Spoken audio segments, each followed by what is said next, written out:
Dylan, it has been to public attention. Everyone's been speaking about it, and I know you haven't spoken openly. It's the first time that you've actually spoken about it, but the split from Mark Tibbs.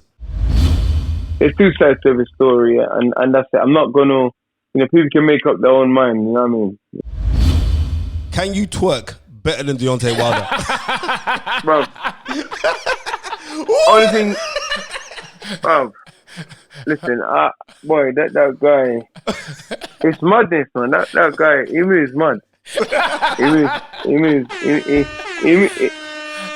That guy. I told, man, he should have opened up, bro. He's in the wrong business. He's supposed to open up a little strip thing like. He's an embarrassment. The man wore the Black Panther costume or whatever to represent black history, and then when he lose, he start blaming it on the costume, and then the man's there twerking for Black Lives Matter. What?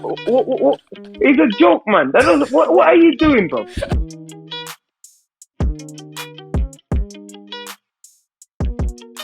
Ladies and gentlemen, we've done it again. We got the one, The exclusive. the big man himself. The exclusive. What? They can't get it. It's the exclusive, bro. the man they called. What is it? Is that a Brixton bomber? It's the body snatcher. It's the Portugal bomber now, right? The Eating my peri-peri chicken. brethren. No, listen, forget about all this pretty man talk. My brethren from the end. Why you not give yourself a heart attack? The one. Wait. The one, the only. I want you to hear what I'm telling you. The one, the only. Dillian, the body snatcher. Whyte. Press the button. Come on, live. I didn't do. I'm good, bro. Just finished training. Obviously, I'm going to be fighting about 10:30, maybe possibly close to 11, a bit later than I usually fight. So ring walk, anyway. So I just try to get closer. I train a bit closer to, something that I started doing the last few years. I train a bit closer to the time that I'm going to fight. That's very interesting. You know what? I was going to ask you because I was listening to our interview. Back the last time he was on the show, and it's something I actually started doing the same thing what you do, not physically, mentally. So I started studying at nighttime, and I see a massive difference in No, listen, there's a lot of guys. Yes, you see them running at night, doing conditioning at night. No, that's the time you should do your boxing work because that's the time. That's the time that you're going to be fighting. You know what I mean? And I learned that from going to camp early in my career. I used to see man sparring. Like, even one time I was sparring with David Hay and he said, yeah, come to the gym at 10 o'clock at night. I said, what kind of thing them man talk about come gym 10 o'clock at night? But he was fighting in Germany. Yes. And at the time there was 1 hour ahead, I think Germany was, or whatever it was. So I got it. I understand what he was doing. So I'm saying He's getting his body clock to adjust to the time. And it makes sense as well because obviously you want your body and your brain to think raw. Okay, it's on. So I'm saying your body and your brain needs to get that get the stimulations and endorphins and everything going around that sort of time. Yes, sir. Get your nerves firing and stuff. So there's no things. Listen, everyone's different. Different thing works for different people. That works for me anyway. Absolutely. So. Well, whatever you've been doing is definitely working. Exactly. You've been putting in some stellar performances. Everybody that I speak to, about you, every time your name is mentioned, it's always the fact that they say, in their opinion, Dillian Whyte is the most improved fighter on these shores. And I see it. I see it with every performance. I see the hunger in every person. I'm saying, regardless of what's happening outside the ring, which I'm sure Spencer's going to touch on about, your desire to win is stronger than ever. No, I'm trying, man. And the worst thing is, there's still so much.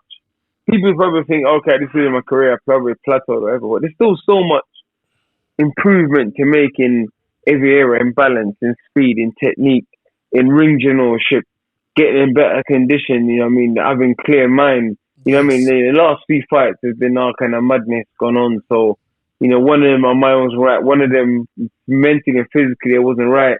Yeah, I mean, I took the 5-3 notice. I come in overweight, but even then, I still won 9 out of 10 rounds against a good road level gatekeeper. Yes, sir. You know what I mean? What, you're talking about your last fight? Yeah, I knew he was in shape. I wasn't my best, but I still, you know what I'm saying? Yeah, tell me something. In that fight, you nearly got drowned in your corner. What was that all about? Oh, bro. I want to know. Man, trying to drown you, bro. What happened? Oh, was that? Cause I keep on seeing a clip on Insta. Some people don't concentrate too well. You know what I mean? Listen, when you're in the corner, you need to focus on your fight and what's happening. Forget what's going on outside the ring. Forget what's going on outside the ring. You know what I mean? And sometimes people just get distracted. You know what I mean? Sometimes, it's easy to get distracted sometimes. People don't pay attention to the right things and focus on what they're supposed to focus on. Because one man was misbehaving at ringside and certain man was focusing on them instead of focusing on me. I tried to put the water in your mouth at the same time. I'm going to tell my producer Gary to put that clip in there, right? Because Dylan, bruv, the way your eyes bulged that, I said, right, you're drowning, bro. Like a man was feeding No. Like a man was giving you dragon start in the corner. Bro, no, I was pissed because you know what I'm saying. Listen, your corner team is the most important thing in the fight. Yes. Everyone's got a job to do. You know what I'm saying? Everyone's got a job to do, and they need to pay attention and whatever. But obviously, for whatever reason, certain man got distracted. Yes. And whatever, because obviously there's a guy at ringside coming to the corner, he got a bit close to the corner saying stuff. But I'm saying realistically that is no real excuse. You know what I mean? Realistically, you need to pay attention to what you're going to pay attention to. You know what I mean? Because it's a split second, Bob. Yes. You got 60 seconds to do so much. Yes. Clean my eyes, towel me down, water my head, instruction, what I'm doing, what I should be doing. You know what I mean? Put Vass on. You know what I mean? These things. So you got to have everything done a certain way and put on a certain. You know what I mean? It needs to be done properly. Yes. You know. But that's happened sometimes. We are human. We all make mistakes and we all get distracted and all that rubbish. Well, Dylan, it has been to public attention. Everyone's been speaking about it. And I know you haven't spoken openly. It's the first time that you've actually spoken about it. But the split from Mark Tibbs. Mark has gone on record and said quite a few stuff. I ain't really going back and forth because I actually like Mark Tibbs. I've known him a very, very long time. Yeah, I'm not even going to get into it, bro. I'm not going to get into it. It is what it is, bro. I'm not going to get into it. It is what it is, you know. There's two sides to the story. That's all I'm going to say. Absolutely. Right, but I just want to address, this is what I want to address, right?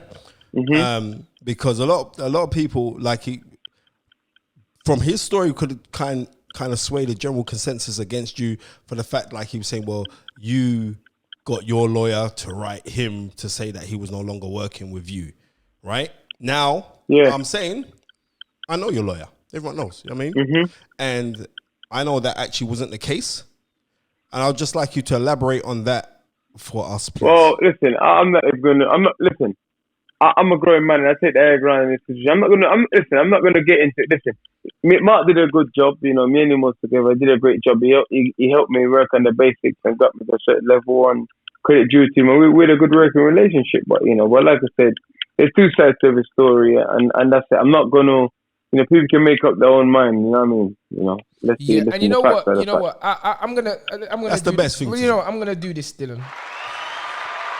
And I tell you why. Because I was watching an interview with the CEO of Snapchat, and they was asking the CEO about the fact that Facebook had stolen, they were copying their idea. Yeah. And the CEO of Snapchat said, listen, I ain't wasting my energy talking about them copying us or anything like that. I'm just getting on with my thing. And so to hear you speak like that, for me, it's admirable, and it is that. You've said the credible things. You spoke about the time you spent together and a good time, and it's time to move on. The main focus for Dillian Whyte, in my opinion, and I'm sure in your opinion, is the next contest. Look at this here. Almost fighters leave training every day. Come on. Every day. So I don't understand what the issue is, but it is what it is. But all I'm going to say in the matter is there's two sides to every story. And people sometimes should look at the facts before they start saying stuff and trying to understand and start just those simple questions. That's all you got to do.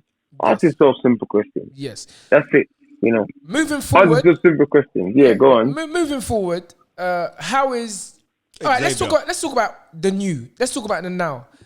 Your new trainer, Xavier, is that correct? Yeah, Xavier. Yep. Xavier, Yep. how is things going with you and him? And let me just say, congratulations to Xavier. A lot of people may not know him, but I know that he wants it. He's a hungry trainer. He's a hard worker, man. You know what I mean? And obviously, he studied the game. You know what I mean? He's the kind of guy that will record my spar and he sends it to me and he talks over the video and says, listen, this point, don't do this, don't get to the rope, don't this, you only do this. And he watches my old sparring back from like 3 years ago. What sparring and see certain things that I do, my style, you know what I mean? And he's always watching and studying. Even when he's training or he's running or he's at the gym doing cardio, you glance at his phone, he's watching sparring or he's watching fights, he's watching, you know what I mean? He's someone that studies the game. He's someone that's hungry for the game and the technical side of the game. Yes. And obviously, he done same things what you do, travel to America and travel around to places and learn and been in corner and been in gym and watch great spars. And, you know, the fighters that he watches, same kind of fighters I watch. I mean, you watch like the likes of Terence Crawford, Floyd Mayweather, Evander Holyfield, Riddick Bowe. Listen, when you're watching those kind of guys, Holmes, don't forget Larry Holmes. Larry Holmes, Sonny Liston, now the Monday. Yes. You know what I mean? Them kind of Monday. You see, those are the kind of guys. Even Barrett Cooper I watch. You know what I mean? He's probably so who's Barrett Cooper? Barrett Cooper was an aggressive inside fighter. Yes, you know what I mean? So you got to watch all these guys at different things. So he watches it, and obviously, what I like about what's up is he built fighter from the amateurs to English style, almost British style level. A lot of guys don't do it. A lot of guys just take fighters on the way and say, "Oh yeah, I've done this, I've done it," but really, you haven't. You're just taking it someone else's. Come on. You know what I mean? It's always good. Come on. It's always good. Like, that's like I said. When you build a man from amateur to title level, yes. But obviously, he's still inexperienced with at the level that I'm at with me. Yeah, he's been in other corners. He's been in other corners. You know what I mean? Yeah, that's what I was gonna say. Like, how do you feel? That's that even because people think Anthony Yard is the first world title corner you've been in. People forget that he was in Cesaro's corner when he fought Vitali. Just me, just me, and that's it. The experience has been gained along the way, and that's the reason why he fits with you, and you know that. And as I've said this, and sometimes it's loyalty as well and trust. And when a man's willing to give you the time and the effort, listen, he's been here with me throughout the whole of this lockdown and left his family and been here. That's and working. What more can I ask for? The man's working. That is commitment. And I say, people talk about the inexperience, but I say this all the time. A teacher's job is to help the student understand what he already knows. That's it. Listen, we was all in. Everyone. What's about this little Nigerian? Sorry, I'm poking his face. Listen, everyone has an experience at one point. Sometimes people need a chance. Sometimes all I need in life is a chance, man, a moment. You know what I mean? Come on, that's like me. That's like me. I fight with Anthony just got lost, but that was my chance and my moment to shine and to obviously level up because I was out in my house eating yam and banana and knocking everyone out and doing my thing. So I'm saying I was in my mum's house. I was eating where my mum made. I was running 1 mile, 2 miles. I thought that was good enough because I was knocking everyone out. There was nothing wrong with it. I was beating everyone. You know what I mean? And just I come up against an elite fighter who's been in the GB training Olympic system for years. And I noticed in the fight he was recovering 2-3 seconds before me every time when I would hurt him. When I'd land big punches. And that to me made me say, you know what? I need to change something. Because sometimes you just need a moment. But, win, lose, or draw, you just need that moment to level up. And that was it. Since then, I've had 12, 11 fights, whatever. I ain't lost since then. But the thing about it is this: what I love about Dillian Whyte is your adaptation and the fact that you have to be adaptable. And you are very, very much so that because I think it was in the Hellenius fight. We were like, was it round 3 when he gave you something? He clap you with a shot. Right, and I see Dylan's, I think it was the first round. Yeah, but I see Dylan's eyes open wide, just like when he nearly drowned in the corner, right? I never seen that, man. Hey, Dylan's eyes open wide. Stop. He doesn't No. What's my man dealing with? But no, what he did, I reckon the old You know- Dillian Whyte would have tried to have a tear up then. You was, okay, let me just move around the ring, You have to make it. pop my You jab, know what pop it my was, jab, yeah? recover, and that's the thing. Great. I was setting pace because the guy was tall. I set pace, then I run into the same kind of punch he knock out Kanaki with. The same. Robert Elenas is a very good mover. He moves well. Yes. And he's heavy. I told him, I said, the guy ain't rubbish. The guy is a good fighter. See, he just knock out Kanaki the other day. Bruv, I was in the corner with fought Derek Derek Chisora and Helenas. I was there as well. People don't know this thing. And even though I felt Derek did do enough to win that night. Yeah, I thought Derek got won robbed that that fight. night. Yeah, Derek they definitely dropped Derek that night there. Who's the donkey now? But he was a good mover, and I remember that. He is a good mover. No, the guy is a very good boxer. He's a very good boxer. Sometimes he can lack ambition. But if he believes he can beat you, which he believes he could beat me, then you're in problems. You're in problems. The guy, he's no joke. Like I said to everyone, people criticize these guys when I beat them, but before I beat them, people say, "Oh yeah," and that's what I don't understand. Why is everyone always in? Yeah. Now we knock out Karnaki. They say, "No, you might get a real title fight." It's mad. And let's talk in this issue. How much does that play on your mind with the fact of this whole WBC drama? Going into this fight, is it affecting you? Hold on, Spencer wants to say something. It's been 1,004 days since you have been the top guy for the WBC title. That's got to be unprecedented. That's ridiculous. Not even Sonny Liston waited that long. That's crazy. You know what? In life, it's been depressing and all that and down, but I'm a strong person. Now, obviously, there's a lot of things happening behind the scene where we're working on things and enforcing the managed situation and stuff. So, that is good. Obviously, WBC seems to be doing the right thing now, and obviously credit to them. But obviously, I've had to wait a long time, which I'm pissed off about. But life sometimes you plan one thing and it doesn't happen, but it doesn't happen. It happened the way you think it is, or the way it should. You just have to just be adaptable and just be resilient, and that's one thing life taught me. Born and raised and brought up in Jamaica, life taught me to be resilient and to be tough and to keep striving, man. And you've definitely done that and definitely showed that. And so I mean, how are you gonna finish off the preparations for the Povetkin fight?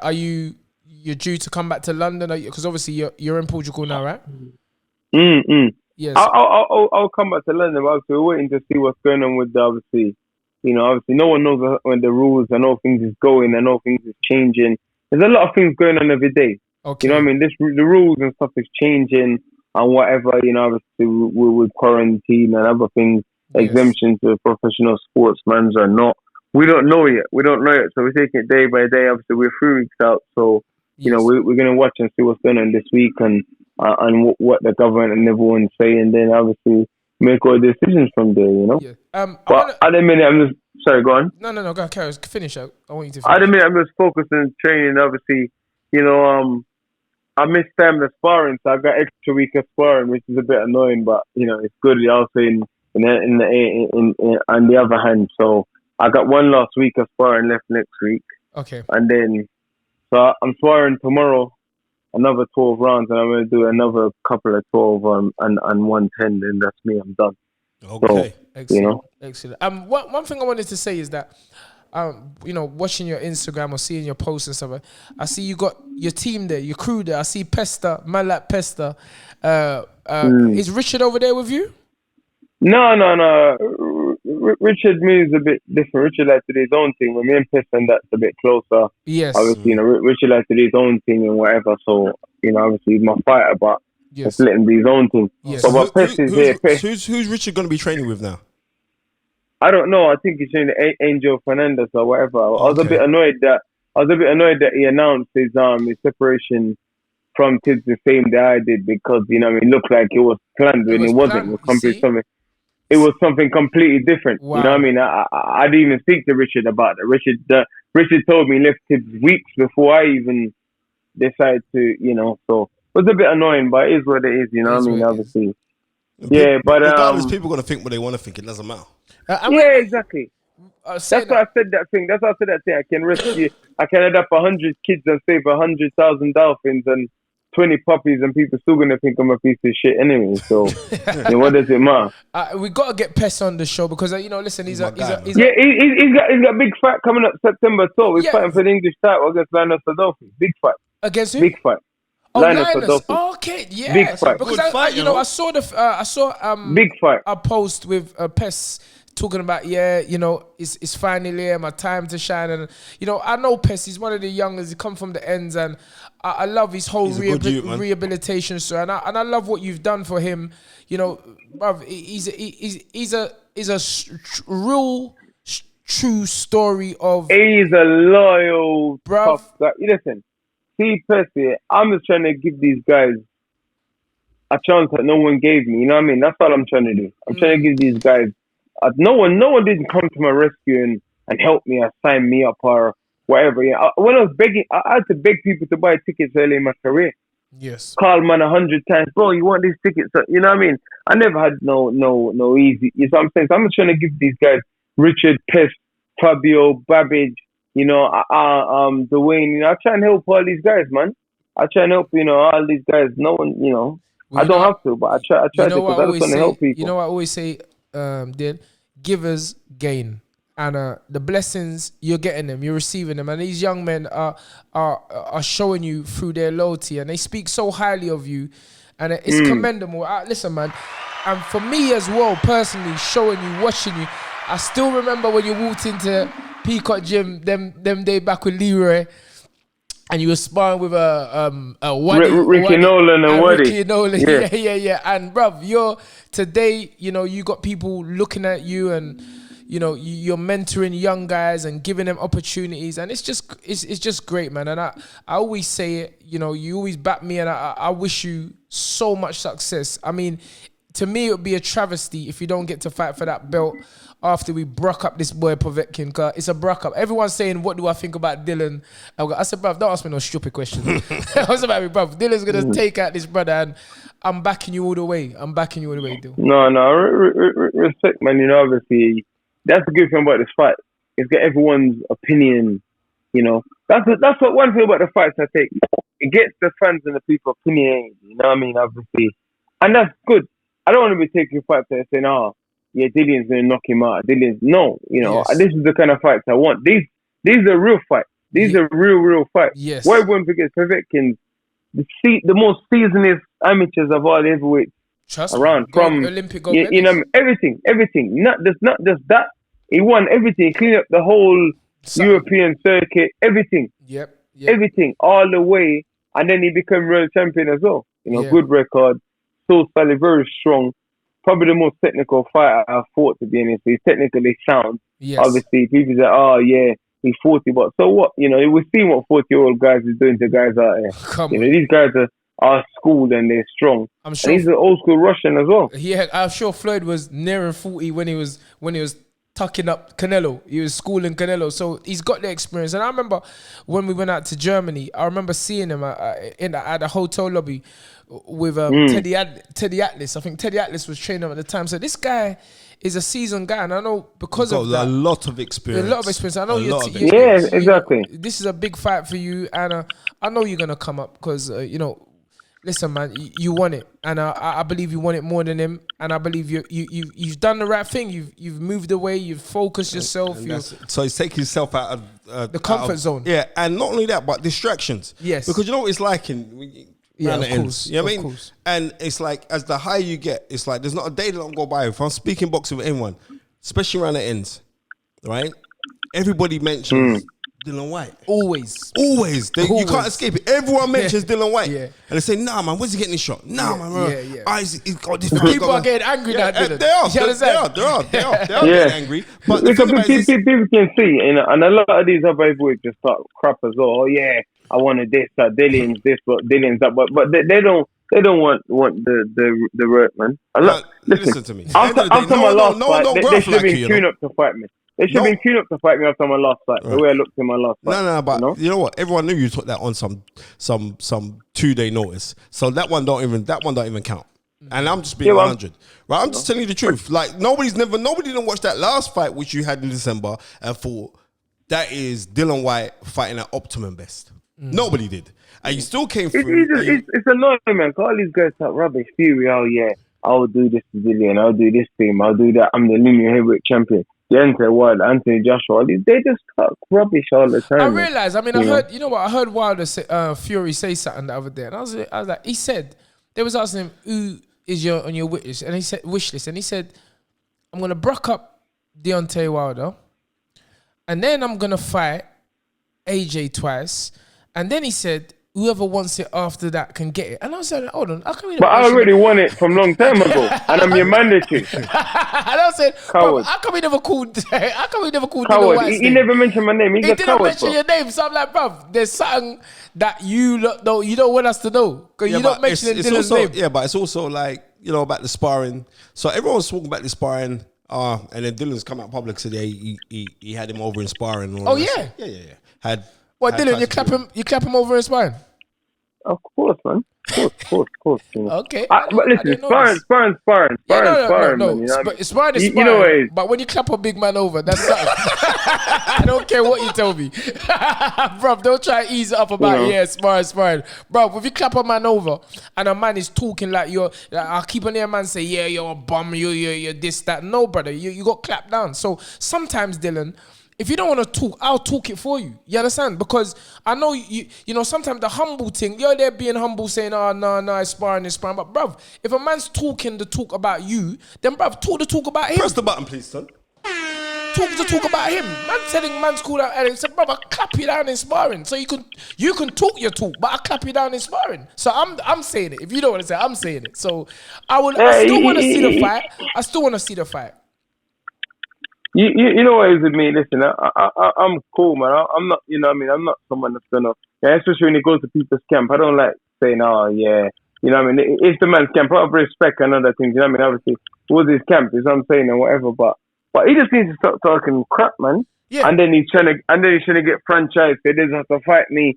And he's like, I'm a nobody. You're the linear heavyweight champion of the world. I'm a nobody. I'm just some street brawler from Brixton. Yes. I'm a plodder. I can't punch. I can't box. I'm clumsy. I'm this and all that. Like, you should fight me easy. Yes. You know? Very interesting topic. Easy work. And the thing, you make big money from fighting me as well. Yeah. You know what? People talking about, obviously, people, you know, the fight what people talk about is Tyson Fury v. Anthony Joshua. But I'm saying the biggest fight for me is Dillian Whyte v. Wilder. That's the fight I want to see, brother. Cause that fight, me... Listen, that fight don't really make no sense because Wilder ain't got the belt now. Why do I need to fight him? I was chasing that fool for 2 years. That's true. But no. Yes. It's lose to me because 100%. He's got more to gain and I ain't got nothing to gain. Here's the million-dollar question is this, Dylan. Can you twerk better than Deontay Wilder? Bro. Only thing... Bro. Listen, boy, that guy... It's madness, man. That guy, he moves mad.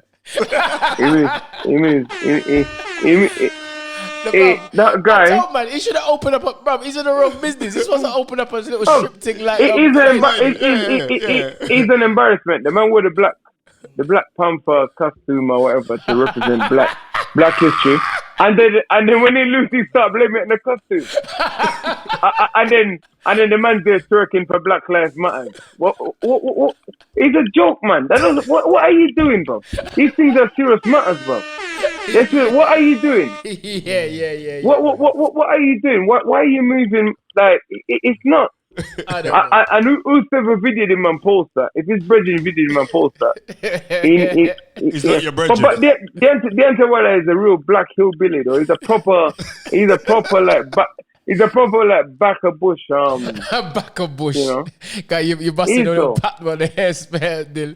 But yeah, listen, on a serious note, Spence also might be. No, he's so like a black hillbilly, you know. He's so. He's so he's stupid, though, man. And Spencer's a fool, you know. Spencer's a fool, man. I so tell you, much. Spencer, he's something else. But anyway, listen, on the reels, you know, I hope preparation for the Povetkin fight is going well. Everything's going well, man. 3 weeks out, and I'm in a way better place already than I was for my last fight. I feel good. Yes. No stress. I'm ready for maximum and technical violence. Ready for both of them. I love that. Come on. You know, the maddest thing is this. It's like, just the other day, it was 2 years since you beat Joseph Parker. Yes. That's mad.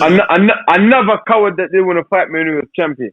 And then when he lose the title, he wants to fight me then. Coward. You don't give these guys chances. Don't give them no chance. And then he gets beat up, and then now he's crying about, oh yeah, well, no, you're a coward. Yes. Our producer nodded his head like, right, that's a soundbite, you know. But I think the twerking was a soundbite. Nah, I just feel like these guys didn't want to give you an opportunity when they were champions. No, none of them do. You know, even Joshua is the same. You don't want to give him a real opportunity. People tell you turn the fight. I didn't turn no fight down. Yeah, I wanted Can you actually picture me turning a fight down and say, Joshua, if there's a real fight there? I wanted to touch on that because, I mean, listen, I told him, I'll fight you for free. I'll fight you, winner take all. How about that? So what was this about? I mean, I saw something with Derek Chisora saying... Let me break the Joshua thing down first. Yes. Let me break it down. Remember, Adrian got major money from the zone. Yes. Joshua is his boy, is Olympian. He started him out first. Obviously, he got the big water, the thing in it. So he's fighting in Britain, he's fighting here, he's fighting there. So the zone's saying, "Right, we need to come to America and fight here to boost the thing, so we can start getting some of this money back." So what they did was, because remember, Joshua is signed with Sky. He ain't signed with the zone, so he doesn't deal with the zone. So for them to get away with him fighting in America against Miller, they tried to use me as a scapegoat to say, "Oh, Fury don't want to fight, Dillian don't want to fight, so the next option is Miller, and Miller wants to fight in America." You know what I'm saying? It's all trickery and madness, bro. And that's what they done. So they come and mention about the fight, not serious or anything about it. Listen, from some joke after. I wanted 14 weeks VADA testing with Joshua. You know what I'm saying? Because obviously, you know the thing goes. I just wanted 14 weeks drug testing. You know, and this don't matter because they end up giving Miller 20 weeks drug testing. So why didn't they want to give me 14 weeks? Miller was on drugs anyway. Miller was on drugs anyway. That's what I'm saying. And then obviously, you know, listen, these guys are serious. The fight would happen. We're both matchroom fighters. There's no way a fight that big wouldn't have happened if they wanted it to happen. We both with matchroom and Sky Sports. You know, but that fight's an easy fight to make. But that ain't no hard fight to make. Is one of the things is that Anthony Joshua is got a long term or a long form contract with Sky, whereas with Matchroom, whereas you're on a fight by fight basis with Matchroom. Do you think that could be a problem? I don't think so, because realistically, it's not to do that. Because I've been in Matchroom how much years? 5 years? Yes. 5, 6 years I've been in Matchroom on Sky. Listen, you know me, I'm a loyal person. Where with me, what you see is what you get. As long as the business is good and I'm being treated fairly, then I won't have any need to go anywhere else. That's right. You know what I'm saying? I just want to get my just dues. I don't want to, you know, I'm not here trying to fight and end up like Riddick Bowl broke and sleeping in gyms. No, I just want to, you know what I'm saying? Yes, sir. You know, please look at Riddick Bowl. Riddick Bowl was one of the biggest fighters of his time, and look, he's sleeping in gym. You know, I don't want to be like that. When I was in Vegas, and I was staying with Devon Haney's dad in Bill's house. You know, Bill would take us to the gym. I remember one day vividly, Riddick Bowl came in. I got a picture of him to this day. And bruv, I couldn't believe it. And they told me the stories about Riddick. They told me how he used to roll up with bare Rolls Royces outside the gym. He was also a very generous man. Yeah. And well, I don't know about generous, but when I saw him, I know, but I'm telling you now, he was brought like church mice. He was brought, and I couldn't believe that somebody who had that kind of power, money, could end up like that. But I'm saying, not even that Holyfield, Tyson, they all end up much. Yeah. So I'm saying I don't want to be like that, bro. Okay. Yes. I don't want to be like that. Yes. So I'm saying, as long as I'm getting my No one ain't criticizing. No, I'm not criticizing Riddick Bowe. I'm You know just what saying Riddick Bowe paid up enough scholarships for youths, from the hood. Riddick Bowe, I don't think he was the smartest guy with his money. Yes. Right? Riddick Bowe. I'm happy he done that, but he bought bare houses for people. Listen, charity and stuff starts at home, brother. Exactly. You have to look after. Listen. I do many things for people, but I don't go out there and sell you. I don't want no one to know what I do and what I don't do. I don't want that.